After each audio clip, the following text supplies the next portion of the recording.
Alors, rebonjour à tous, ici c'est Jean qui vous parle du Québec. Alors aujourd'hui, on va essayer de défaire, de démonter le Kershaw Blur, qui est un couteau assisté.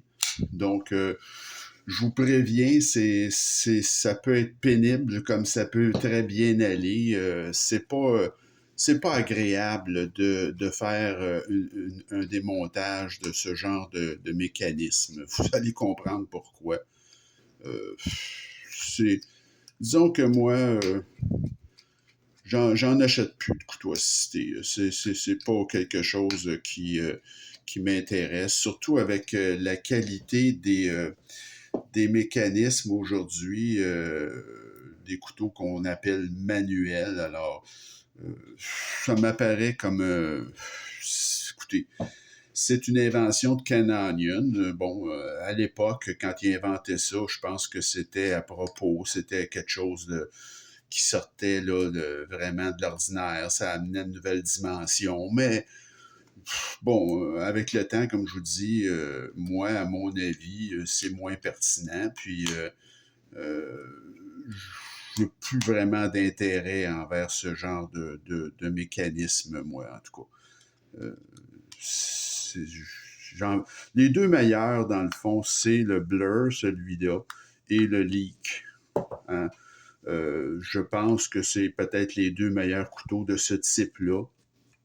Alors, si le cœur vous en dit, mais aujourd'hui, comme je vous dis, c'est tellement, on a tellement une belle qualité là, au niveau des ouvertures qu'on pourrait dire manuelles.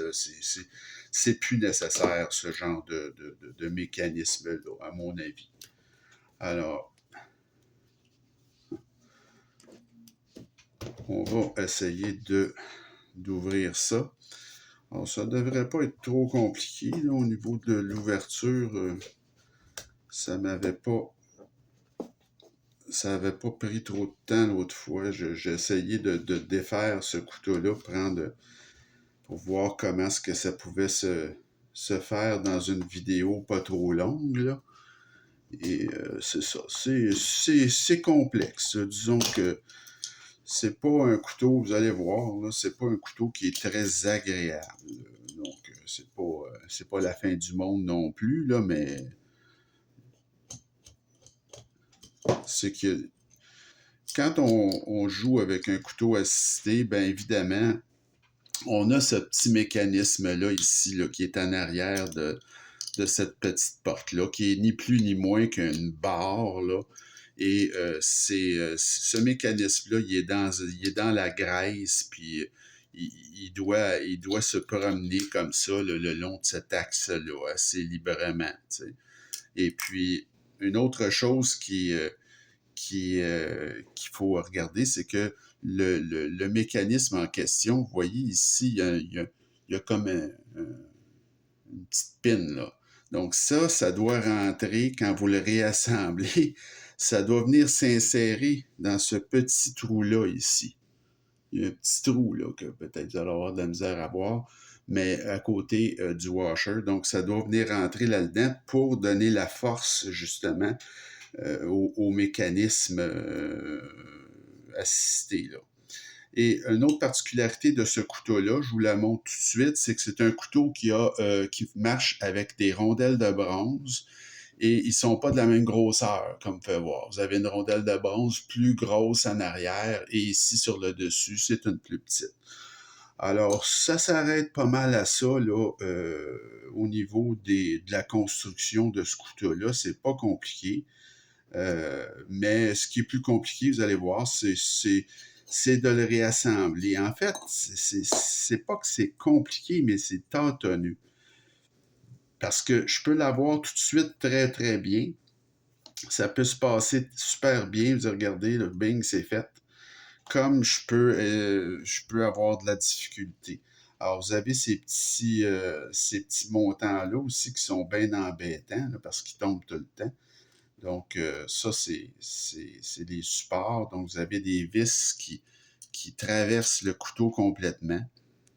Et vous avez ces petits barillets-là ici là, qui viennent faire les montants, si vous voulez. Alors, c'est un petit peu, comme je vous dis, c'est parce que ça a tendance à tomber. Alors là, ici, c'est là que le fun commence. Alors, il faut essayer de réinstaller tout ça avec la stop pin là, qui fait des misères. Alors, vous voyez ici, il a cliqué, là. Donc, c'est assez bon signe, ça, d'habitude. Alors, on va voir. Donc, on va essayer de revisser ça, là, puis on va voir comment est-ce que ça va. Si, il faut pas être pressé avec ce genre de couteau-là, et moi, évidemment, je suis toujours pressé quand je fais une vidéo. J'ai pas tout le temps que je voudrais avoir. C'est toujours ce qui est de plus préoccupant. Donc, la durée de la vidéo. Mais comme je vous dis, c'est avec ce genre de couteau-là, on dirait que c'est tout un, tout l'autre. Soit que vous l'ayez tout de suite, puis que ça soit comme un charme, c'est vraiment très, très facile, ou que vous soyez obligé de zigonner, de revenir, de recommencer. Je vous cacherai pas que c'est mon deuxième essai, parce que quand je l'ai démonté tout à l'heure, ben, j'ai eu de la misère, j'ai obligé de... La vidéo aurait été trop longue. Donc là, on voit que, voyez-vous, je l'ai eu tout de suite. Donc, regardez, c'est remonté. Et le mécanisme s'est enclenché tout de suite là, quand j'ai rentré le pivot. Alors, ça a très, très bien été, contrairement à l'autre fois. Comme je vous dis que j'ai essayé de le remonter, puis ça ne marchait pas. Alors, j'ai dû me reprendre, refaire une autre vidéo. Alors, c'est pas plus compliqué que ça. Écoutez, quand on est chez soi, puis on a le temps, ben, c'est toujours plus simple aussi, hein. Je veux dire, c'est pas, vous n'êtes pas pris avec une caméra puis des contraintes de temps, donc on s'énerve pas. Et c'est quelque chose qui est pas, c'est pas quelque chose qui est très, très complexe, mais c'est tâtonneux, comme je vous dis. C'est pas une construction là qui est le fun, là, qui va bien à remonter. C'est un drôle de mécanisme. C'est pas. Moi, en tout cas, comme je vous dis, c'est pas mon mécanisme préféré, mais pas du tout.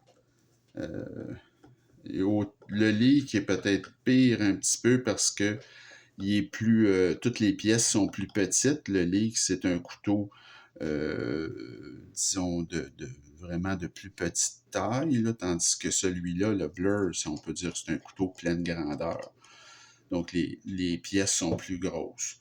Alors, c'est ça. Alors, c'était pour... J'espère que vous avez quand même vu le démontage, ce que ça donnait. Donc, c'est pas compliqué. Mais comme je vous dis, il s'agit de prendre son temps. La lame, elle est quand même très bien centrée. Alors, c'est un couteau dont l'action est fulgurante, évidemment. Et ce mécanisme-là s'est avéré très fiable en passant. Le petit ressort, là, ça casse jamais, ça. Donc, si le cœur vous en dit, je ne dis pas que c'est un mauvais produit, mais aujourd'hui, moi, personnellement, j'achète plus ce genre de couteau-là. Alors, ça conclut pour notre trio de démontage et je vais vous faire trois, on alterne avec mes nouveaux achats du temps des fêtes. Alors, pour les trois prochaines vidéos, ça va être des vidéos de révision sur des couteaux quand même qu'on peut dire que j'ai fait l'achat très dernièrement et qui sont modernes. Là. Celui qu'on va voir, c'est celui-là, c'est un Civivi. Donc, la semaine prochaine, le Civivi Synergie 3. Ça, c'est un ancien, donc c'est un design qui date quand même de plusieurs années de Jim O'Young, un grand classique chez Wee Knife, le Synergy, c'était à ce moment-là le Synergy 2. Donc, c'est un design qui a été importé de Wee chez CVV. On produit des versions, ils l'ont appelé Synergy 3, ils ont produit des versions moins coûteuses, donc, mais ça fait quand même il faut savoir que chez Oui, ce couteau-là, c'est un intégral, c'est-à-dire que c'est constitué d'une seule pièce de titane, un couteau qui se vend à 450 $. Mais ici, chez Oui, moi, j'ai pris la version la plus luxueuse avec de l'acier de Damas, comme vous pouvez voir, qui est très, très joli, et un amalgame de G10 et de fibre de carbone pour le manche qui est très intriguant, qui est vraiment quelque chose que j'ai pas vu ailleurs, là. Alors, c'est notre révision de la semaine prochaine, le CVV Synergy 3. dans sa version acier de Damas et fibre de carbone et G10 pour le manche. Alors, j'espère que ça vous a plu, cette vidéo de démontage. Continuez à m'écrire, à me donner vos impressions et je vous souhaite une bonne fin de journée et on se retrouve très bientôt. Salut!